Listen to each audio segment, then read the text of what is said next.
ನಮಸ್ಕಾರ, ನ್ಯೂಸ್ 11 ಕರ್ನಾಟಕಕ್ಕೆ ಸ್ವಾಗತ.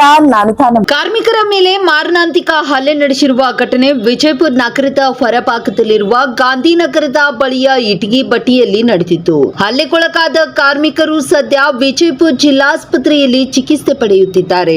ಇಂದು ಜಿಲ್ಲಾಸ್ಪತ್ರೆಗೆ ಮಾಜಿ ಸಚಿವ ಎಚ್ ಆಂಜನೇಯ ಭೇಟಿ ನೀಡಿ ಹಲ್ಲೆಗೊಳಗಾದ ಕಾರ್ಮಿಕರ ಆರೋಗ್ಯ ವಿಚಾರಿಸಿದ್ರು. ಇದೇ ವೇಳೆ ಕಾಂಗ್ರೆಸ್ ಜಿಲ್ಲಾಧ್ಯಕ್ಷ ಮಲ್ಲಿಕಾರ್ಜುನ್ ಲೋನಿ ಸೇರಿದಂತೆ ಹಲವು ಮುಖಂಡರು ಭಾಗಿಯಾಗಿದ್ದರು.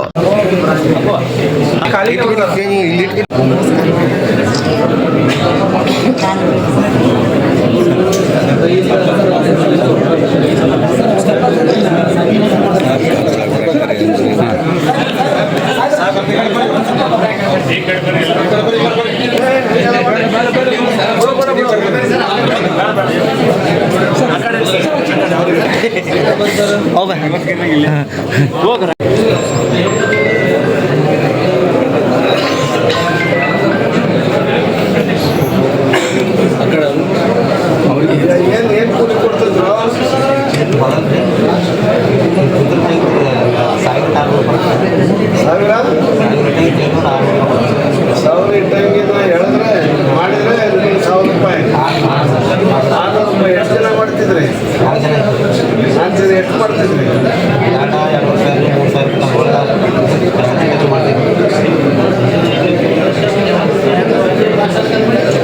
ಅಲ್ಲ ಅಲ್ಲೇ ಕೂಲಿ ಮಾಡೋದು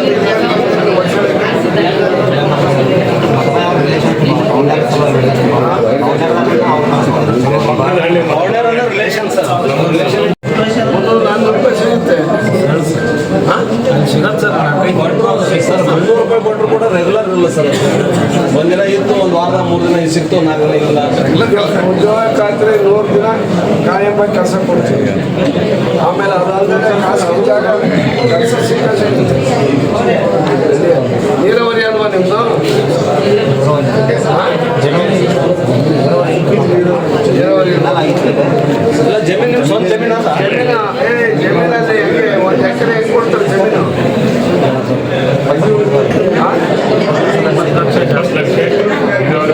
ಹೌದಾ? 10 ಲಕ್ಷ ರೂಪಾಯಿ ಸಿಗಲ್ಲ 1 ಎಕರೆ. ಅಲ್ಲಿ ದೂರ ಹೋದ್ರೆ ಮಾಡ್ಕೊಂಡು ಸರ್ ಆಗಿಲ್ಲ. ಹೌದಾ? 1 ಎಕರೆ ಜಾಗ ಕೊಟ್ಟರೆ ಅವರ ಜೀವನ ಮಾಡೋಕ್ಕಾಗುತ್ತೆ. ಏನು ಮಾಡ್ತೀಯ?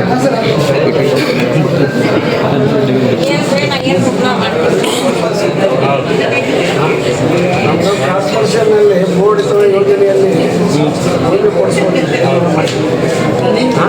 ಅದು ಮಾಡಿಸೋಣ ಅಂತ ಕಾರ್ಪೊರೇಷನ್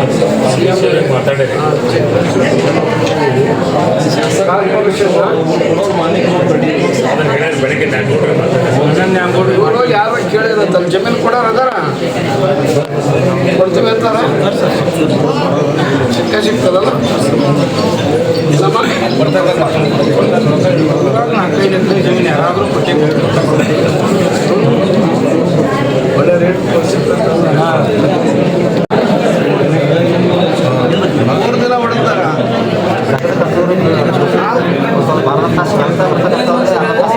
ಕೆಲಸ ಮಾಡಕ್ಕೆ ಹಚ್ಚಿರ್ತದ ಮತ್ತೆ ಆಮೇಲೆ ಮುಂದೆ ಹೊಡೆಯೋದು. ಊಟ ಅನ್ನ ಕೊಟ್ಟಿದ್ದೀರ? ನೀರು ಹೌದಾ? ಸರ್ ಏಕೆ ಮಾಡ್ತೀನಿ ಅಂತಂದ್ರೆ ಮಾಡಿಲ್ಲ, ಮಾಡ್ತೀನಿ ಅಂತ ಸರ್. ನೀರು ಕೇಳಿದ್ರೆ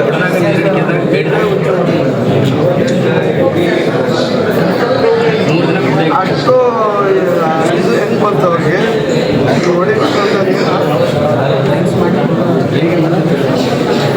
ಸರ್ ಇದು ಟೈಪ್ ಆಫ್ ಮೋಜಿಗಾಗಿ ಮಾಡೋದಾಗಿದೆ ಸರ್. ಮೋಜಿಗಾಗಿ ಮಾಡ್ತಾರೆ ಅವರೆಲ್ಲ. ಅವರೇ ಮಾಡ್ತಾರೆ,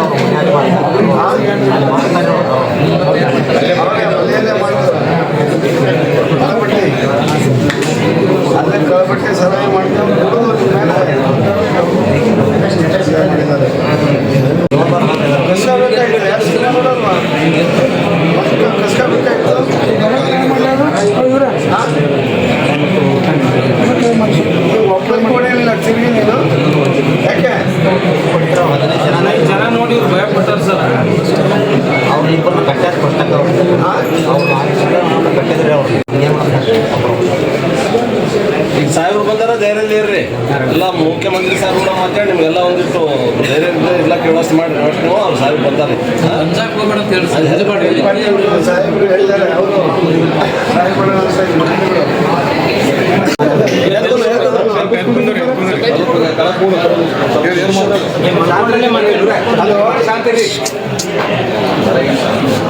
ಸರ್ ಇಲ್ಲಿ ಕೊಡ್ತೀವಿ ಸರ್, ನಾನು ಅವ್ರ ಹತ್ರ ಅವ್ರಿಗೆ ಇಲ್ಲೇ ಇದ್ದೀನಿ. ಸಾಹೇಬರು ಮಾತಾಡ್ತಾರೆ, ಮಾತಾಡು.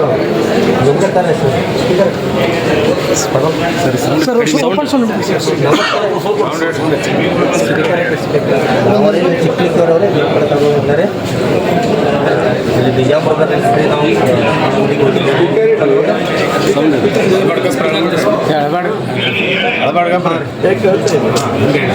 ಇಲ್ಲಿ ಬಿಜಾಪುರದಲ್ಲಿ ಗಾಂಧಿನಗರದಲ್ಲಿ ಸ್ಟಾರ್ ಚೌಕಿ ಕ್ಯಾಸಿಟ್ ಇದ್ದೀರಿ ಅವರೇ. ಕೆಮೂರು ಆಟೋಡತ್ತಲ್ಲಿ ಇಟ್ಟಿದ್ದಾರೆ. ಅವರು ನಮಗೆ 15 ಜನ ಕೂಡಿ ಆ್ಯಕ್ಷನ್ ಬರ್ತಾರೆ. ಕಣ್ಣ ಕಾರ ಹಾಕಿ ಕಟ್ಟಿ ಹಾಕಿ ಭಾಳ ಬಡ್ದಾರೆ. ಅದಕ್ಕೆ ಈಗ ಅವರು 5 ಮಂದಿನ ಅರೆಸ್ಟ್ ಮಾಡ್ಯಾರ. ಇನ್ನೂ 10 ಮಂದಿದ್ದಾರೆ. ಅವ್ರು ಅಷ್ಟು ಶಿಕ್ಷೆ ಆಗಬೇಕು.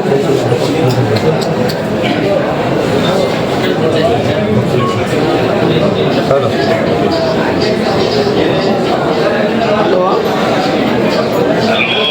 ಸರ್. ಹ್ಞೂ ಸರ್, ಹ್ಞೂ ಸರ್. ಸರ್ ನಾಳೆ ಬರ್ತೀನಿ ಸರ್. ಹ್ಞೂ ಸರ್, ಹ್ಞೂ ಸರ್. ಭಾಳ ಅಮಾನುಷವಾಗಿ ತಳಿಸ್ಬಿಟ್ಟಿದ್ದಾರೆ ಸರ್. ಏನೇನಿಲ್ಲ ಅವ್ರಿಗೆ ಸಹಾಯ ಮಾಡೋಣಂತೆ ಸರ್. ಆಗಲಿ ಸರ್, ಹಾಂ ಆಗಲಿ ಸರ್, ಆಗಲಿ ಸರ್. ನಮಸ್ಕಾರ ಸರ್.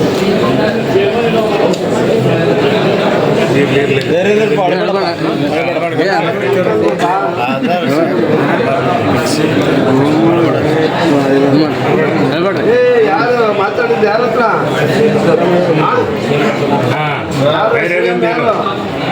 ಯಾರು ಹೆಸರೇನು? ಮುಖ್ಯಮಂತ್ರಿ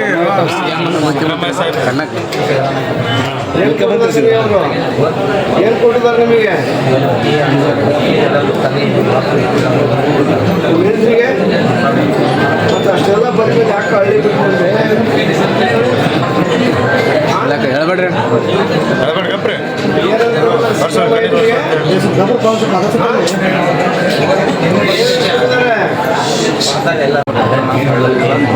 ಈ ಮೆಳಗೋಡು ತವ್ರ ಮನೆಗೆ ಹೋಗಕ್ಕೆ ಬಸ್ ಫ್ರೀ ಇದೆ, ನಿನಗಿಲ್ಲ. ನಿನಗೆ ಬೇಕಾ?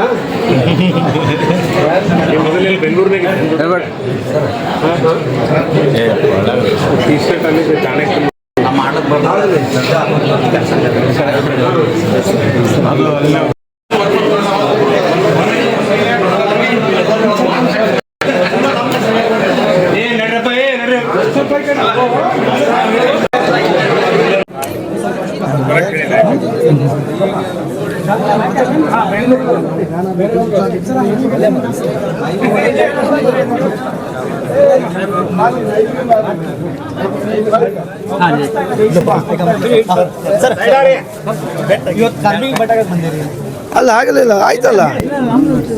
ಹೌದಾ? ಏ ಬೇಡ, ಪಾಪ ಯಾಕೆ?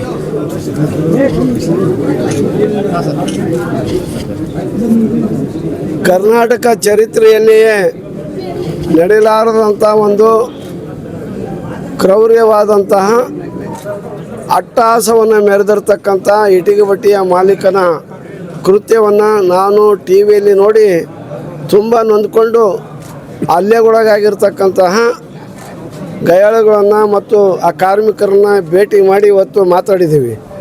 ಅದರ ಜೊತೆಗೆ ನಿನ್ನೆ ದಿನ ನಾವು ಇಲ್ಲಿನ ಉಸ್ತುವಾರಿ ಸಚಿವರು MB ಪಾಟೀಲ್ ಸಾಹೇಬರು ಕೂಡ ಹೋಗಿ ಒಂದು ಸ್ವಲ್ಪ ಧೈರ್ಯ ತುಂಬಿ ಅಂತ ಹೇಳಿದರು. ಮುಖ್ಯಮಂತ್ರಿಗಳು ಕೂಡ ಹೋಗಿ ಬನ್ನಿ ಅಂತಂದು ಹೇಳಿದ್ರಿಂದ ಅವರಿಬ್ಬರ ಒಂದು ನಿರ್ದೇಶನದ ಮೇರೆಗೆ ನಾನು ಇಲ್ಲಿ ಬಂದಿದ್ದೀನಿ.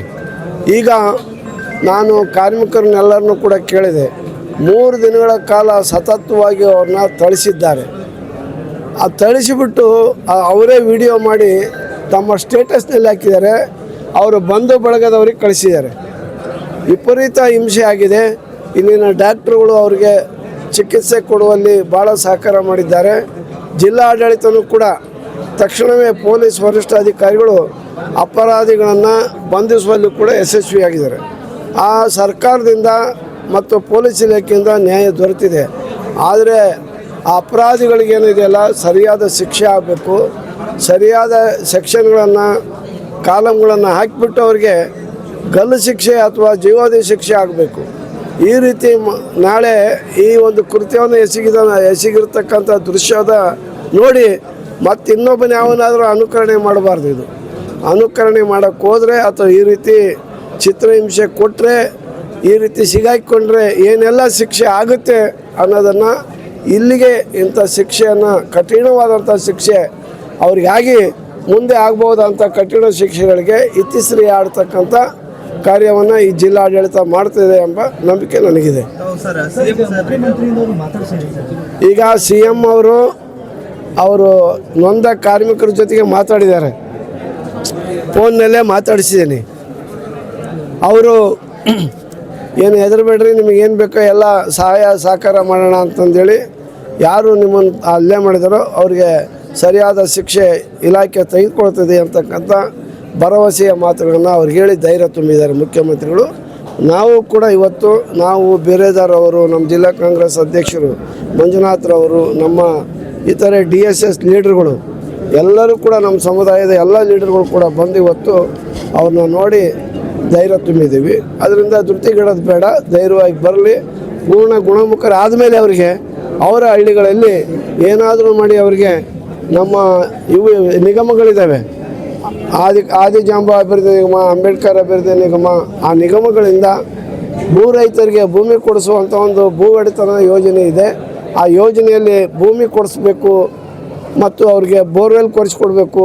ಏನಾದರೂ ಇತರ ಸವಲತ್ತು, ಮನೆ ಇಲ್ಲದ್ರೆ ಮನೇನ ಕೊಡಿಸ್ತಕ್ಕಂಥ ಸವಲತ್ತನ್ನು ಕೊಡಬೇಕು ಅಂತಂದೇಳಿ ನಾನು ಇವರ ಪರವಾಗಿ ಮುಖ್ಯಮಂತ್ರಿಗಳಿಗೆ ಮನವಿ ಮಾಡಿ ಅದನ್ನು ಮಂಜೂರು ಮಾಡಿಸುವಂಥ ಪ್ರಯತ್ನವನ್ನು ನಾನು ಮಾಡ್ತೀನಿ. ಮತ್ತು ಇಲ್ಲಿನ ಜಿಲ್ಲಾ ಮಂತ್ರಿಗಳಾದಂಥ ಶ್ರೀಮಾನ್ MB ಪಾಟೀಲ್ರವರ ಸಹಕಾರ ಕೂಡ ಪಡಿತೀನಿ. ಉತ್ತರ ಪ್ರದೇಶ, UP, ಬಿಹಾರದಲ್ಲಿ ಅದನ್ನು ಮೀರಿಸ ಅಲ್ಲ ಇಲ್ಲ, ಅದೇ ಅನಾಗರಿಕರು. ಇವ್ರು ನಾಗರಿಕರು ಅಂತ ಕರೆಯೋಕ್ಕಾಗಲ್ಲ. ರಾಕ್ಷಸ ಕುಲಕ್ಕೆ ಸೇರಿರೋನಾಗಿರ್ಬೇಕು ಅವನು. ಈ ಕೆಲಸ ಮಾಡ್ತಕ್ಕಂಥ ಮನುಷ್ಯನಾದನ್ನು ಮಾಡ್ತಕ್ಕಂಥದ್ದಲ್ಲ ಇದು. ಇವನು ಯಾವುದೋ ಒಂದು ಇದಕ್ಕೆ ಸೇರಿರ್ತಕ್ಕಂಥವ್ನು ಮಾಡಿದ್ದಾನೆ. ಅದನ್ನ ತೀವ್ರವಾಗಿ ಖಂಡಿಸ್ತಾ ಇದ್ದೀವಿ. ಇಡೀ ಎಲ್ಲ ಕಡೆಗೂ ಕೂಡ ಇದು ನಾಗರಿಕ ಸಮಾಜ ತಲೆ ತಗ್ಗಿಸುವಂಥ ಕೃತ್ಯ ಇದು. ನಿರಂತರ ಸುದ್ದಿಗಾಗಿ ನೋಡ್ತಾ ಇರಿ News 11 ಕರ್ನಾಟಕ. ಲೈಕ್ ಮಾಡಿ, ಶೇರ್ ಮಾಡಿ, ಸಬ್ಸ್ಕ್ರೈಬ್ ಮಾಡಿ.